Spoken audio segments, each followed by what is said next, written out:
નમસ્કાર દર્શક મિત્રો, કચ્છ ઉદય ટીવી સમાચારમાં આપનું સ્વાગત છે। હું છું નિર્દેશ ભુજ। સમાચારની શરૂઆતમાં એક નજર મુખ્ય સમાચારો પર।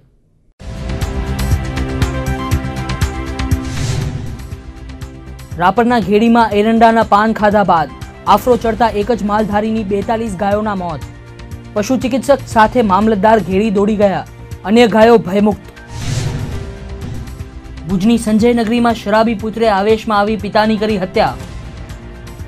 મકાનમાં રહેવાના ઝઘડામાં પિતાની છાતીમાં મારેલી લાતો બની જીવલેણ।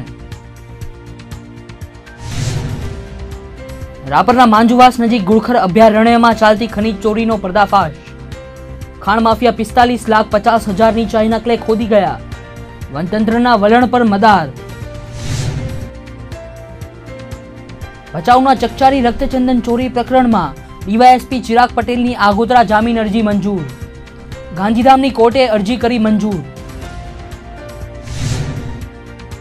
વિધાનસભાની ખાતરી સમિતિ કચ્છના પ્રવાસે।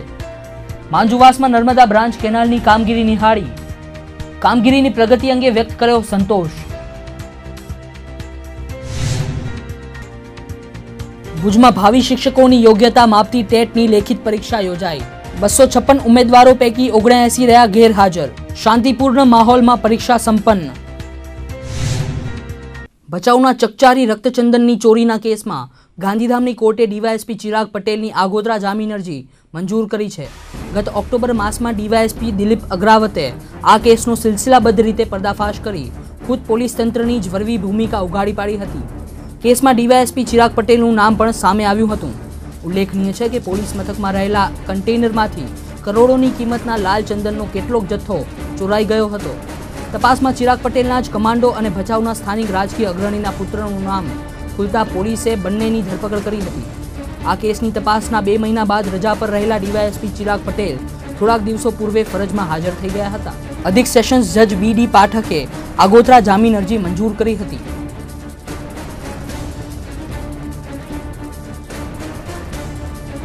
રાપરના ઘેડીમાં એરંડાના પાન ખાધા બાદ આફરો ચડવાથી એક સાથે 42 ગાયના મોત થતા હાહાકાર મચી ગયો છે।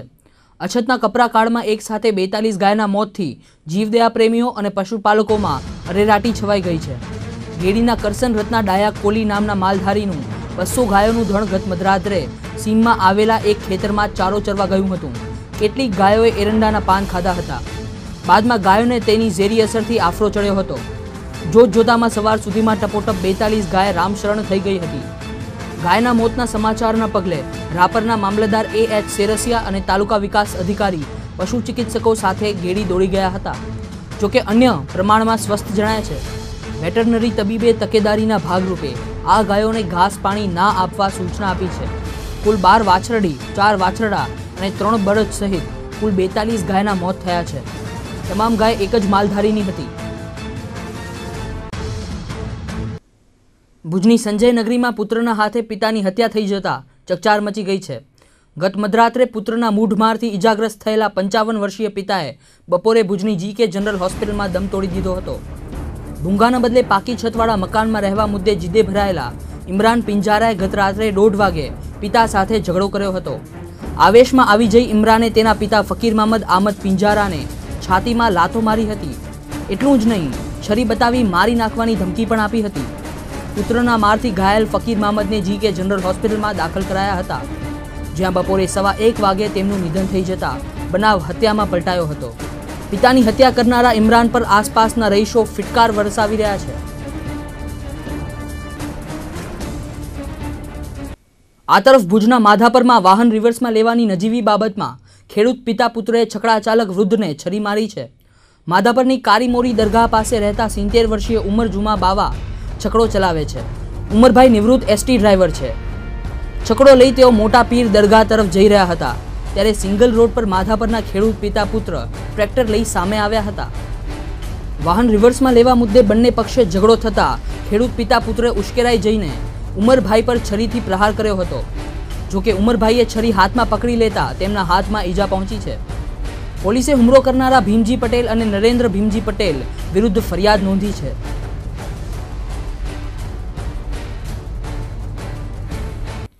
રાપરના માંજુવાસમાં વનતંત્ર હસ્તકની જમીનમાં ચાલતી ખનીજ ચોરીનો ખાણ ખનીજ વિભાગે પર્દાફાશ કર્યો છે. ખાણ ખનીજ તંત્રે ગેરકાયદે ચાલતા ચાઇના ક્લેના ઉત્ખનનનો પર્દાફાશ કર્યો છે. માપણીના અંતે ખાણ ખનીજ તંત્રે 45,50,000 રૂપિયાની કિંમતની ખનીજ ચોરી થઈ હોવાનો અંદાજ વ્યક્ત કર્યો છે. સમગ્ર વિસ્તાર ઘુડખર અભયારણ્યમાં વનતંત્રની માલિકી હેઠળ આવે છે. અજાણ્યા ખાણ માફિયાઓ ઘુડખર અભયારણ્યમાંથી 16,548 મેટ્રિક ટન ચાઇના ક્લે ખોદી ગયા હોવાનો માપણીમાં પર્દાફાશ થયો છે. જોકે આ વિસ્તાર વનતંત્ર હસ્તક હોય ખાણ ખનીજ વિભાગ સીધી ફોજદારી ફરિયાદ નહીં નોંધાવી શકે. ખાણ ખનીજ વિભાગ આ અંગે કલેક્ટરને પત્ર લખશે. બાદમાં કલેક્ટર વનતંત્રને પોલીસ ફરિયાદ નોંધાવવા સૂચના આપશે.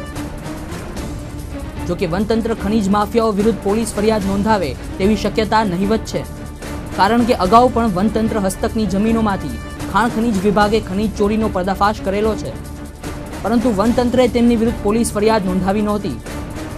સૂત્રોના જણાવ્યા અનુસાર આ પ્રકારના કૌભાંડમાં વનતંત્રના સ્થાનિક અધિકારીઓની પણ મિલીભગત હોય છે. ત્યારે 45 લાખની ખનીજ ચોરીના આ કૌભાંડમાં વનતંત્ર ફરિયાદ નોંધાવે છે કે કેમ તે જોવું રહ્યું. આ તરફ 2 દિવસ પૂર્વે મુન્દ્રામાં સાદી રેતી લઈ જતા ઝડપાયેલા લોડર ડમ્પરના પ્રકરણમાં ખાણ ખનીજ તંત્રે 3,15,000ની ખનીજ ચોરી થઈ હોવાનું ઠરાવ્યું છે.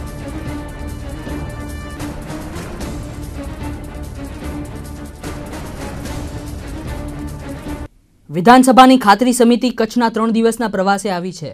ધારાસભ્ય ઈશ્વરસિંહ પટેલના અધ્યક્ષસ્થાને આવેલી ખાતરી સમિતિએ રાપરના માંજુવાસ ખાતે નર્મદા યોજનાની કચ્છ બ્રાન્ચ કેનાલ અને પમ્પિંગ સ્ટેશનની મુલાકાત લીધી હતી. ખાતરી સમિતિમાં ધારાસભ્ય અરવિંદભાઈ પટેલ, વર્ષાબેન દોશી, કનુભાઈ દેસાઈ અને સતીશભાઈ પટેલ જોડાયા છે. બનાસકાંઠાના રોજુથી શરૂ કરેલા પ્રવાસ દરમિયાન સમિતિએ નિરીક્ષણ કર્યા બાદ કામગીરીની પ્રગતિ અંગે સંતોષ વ્યક્ત કર્યો છે. સમિતિને નર્મદા નિગમના અધિકારીઓએ માહિતી આપી હતી. રાજ્યના શિક્ષણ બોર્ડ દ્વારા ટેટના ટૂંકા નામે પ્રચલિત ટીચર્સ એપ્ટિટ્યૂડ ટેસ્ટ લેવાઈ હતી. કચ્છ જિલ્લાના ભાવિ શિક્ષકોની ભુજમાં ઓર્ફેડ હાઈસ્કૂલ ખાતે પરીક્ષા લેવાઈ હતી.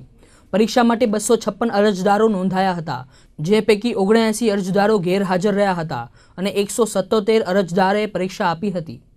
હિન્દી માધ્યમના 6 પૈકી માત્ર 3 અરજદાર હાજર રહ્યા હતા, જ્યારે અંગ્રેજી માધ્યમમાં 10 પૈકી માત્ર 2 અરજદારે પરીક્ષા આપી હતી.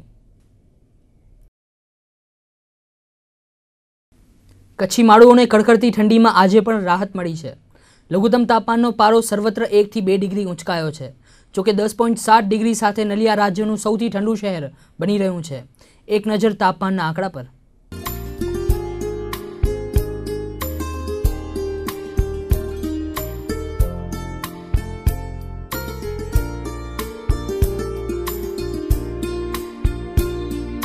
સમાચારમાં હવે લેશું એક બ્રેક.